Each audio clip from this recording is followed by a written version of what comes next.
Hello and welcome to this week's Productivity Enhancer. Today we're going to take a look at time mapping in Premiere Pro. Now the time mapping tool is a very powerful tool that allows you to speed up or slow down specific sections of a clip. And as you might imagine, any changes in the time mapping of the clip will be caught with keyframes. So hopefully you'll already be familiar with keyframing by this point, but just in case I'll try to explain everything as we go. So the great thing about Premiere Pro, and sometimes the frustrating thing about Premiere Pro, is that there's a number of different ways to achieve what we want to achieve. I'm just going to run through this 9-second clip and show you what we're working with. This is our friend Joel Sears riding his mountain bike, looking like a professional.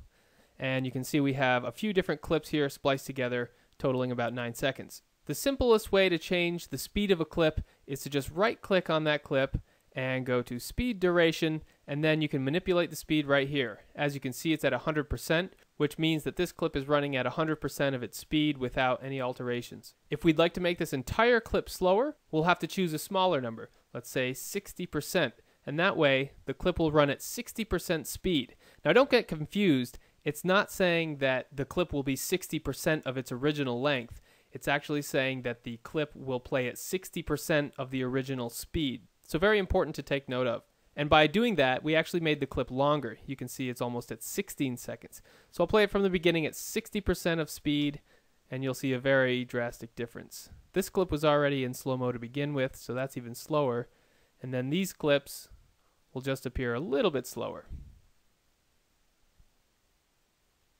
So that's running at 60% for the entire clip.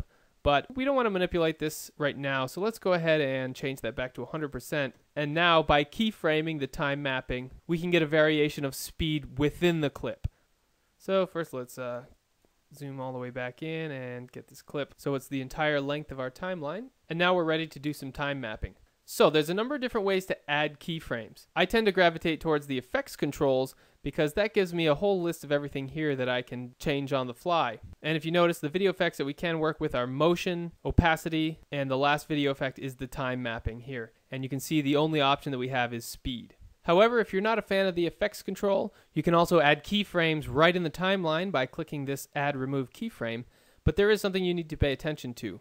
Right here, you can see this little drop down is marked for opacity. So any keyframes that you make will pertain specifically to opacity. And we can drop that down and get motion or time remapping speed. And now, if I give us a little more space here to see what's going on, you can see we have a little white bar on top, and that's where our keyframes will show up. And then the yellow bar will allow us to change the speed. So let's drag the slider out somewhere, let's say right about here where his wheel leaves the wooden feature. Put a keyframe, and you can see our keyframe shows up right here. And then we can drag the yellow line down. You can see the number corresponding with the line as we drag it down at 67%. Let's put it right at around 60%. And now, that clip that was already a little slow-mo is now even slower.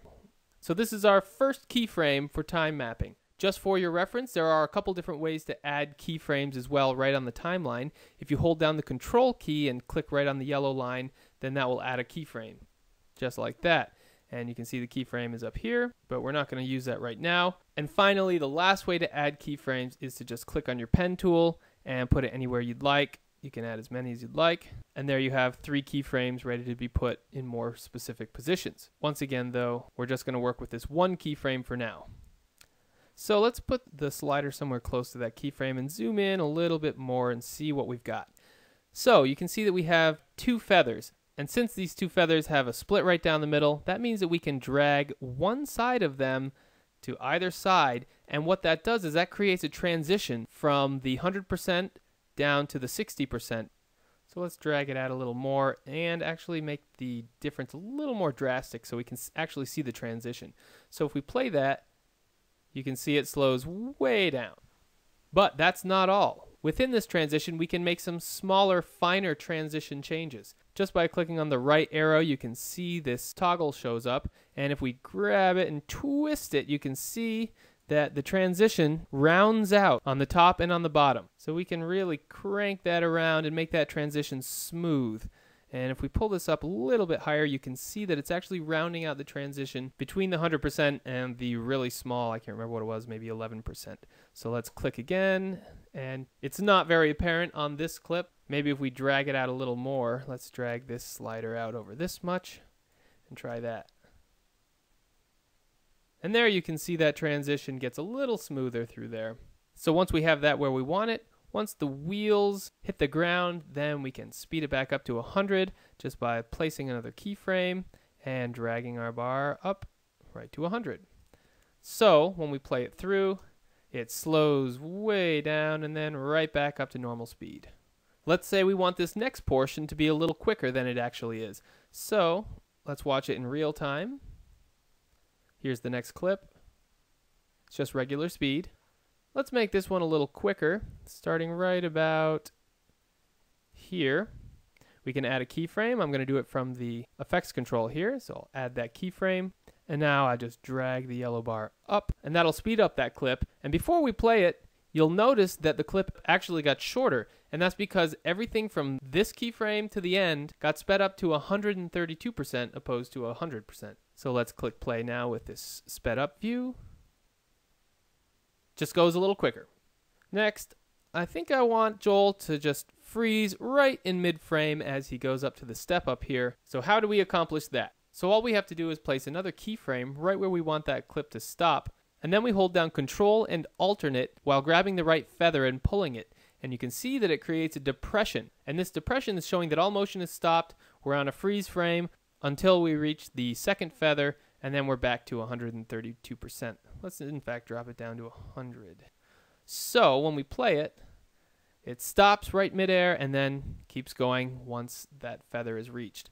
If we zoom in even more, you can see that the feather is a little bit different. The right side of the feather has its own split, as does the left. And that's showing that we can even make transitions out of the freeze frame. So we can drag that right feather, that'll place that keyframe and give us another toggle so we can round off if we'd like. Do the same to the left feather. Round that out.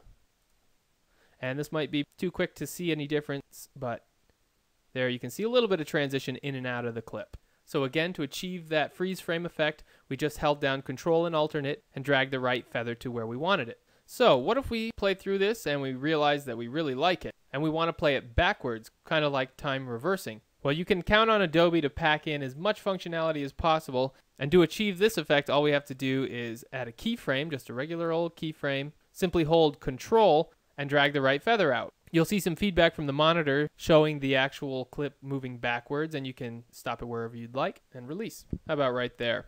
And you can see all of this space, these little arrows are pointing to the left, showing that the clip is actually in reverse. And we've added all of that time to the end of the clip. So we've basically added this much space to the clip by adding what came before it in reverse. It'll all make sense when I play it. So we'll just play through here, and we have the freeze frame, transition out, and then backwards. And there you go.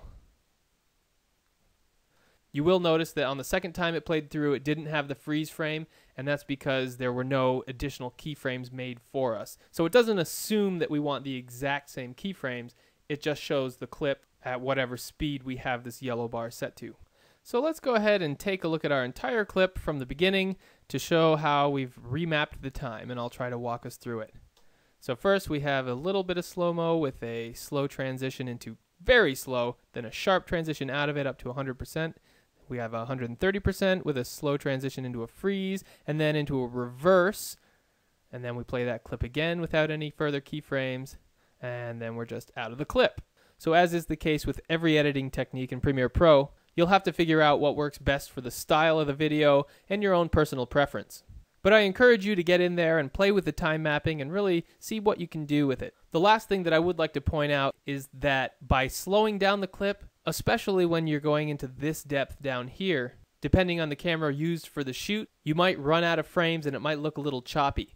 There is a way to sort of remedy this, although it's a sort of imperfect way, but if we just right click on the clip, we can just go up and select Frame Blend, and that'll just kind of fill in the pixels, the missing pixels in between the really slowed down frames. We're at half resolution right now, so we probably won't see any benefits of the frame blend, but on the final product, you will notice that by blending the frames, it does make a little bit of a difference in the clarity of the video. So one last time.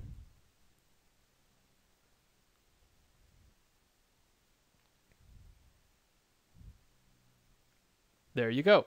So that's time remapping in Adobe Premiere Pro. I suggest you take care of all of your time remapping before you add any audio to your film, because if you have any audio that has to line up with a specific shot, then by remapping this time, you're going to knock everything out of alignment. So remap first, then attack audio, and you should be good to go. So thanks for watching this week's Productivity Enhancer. Until next time.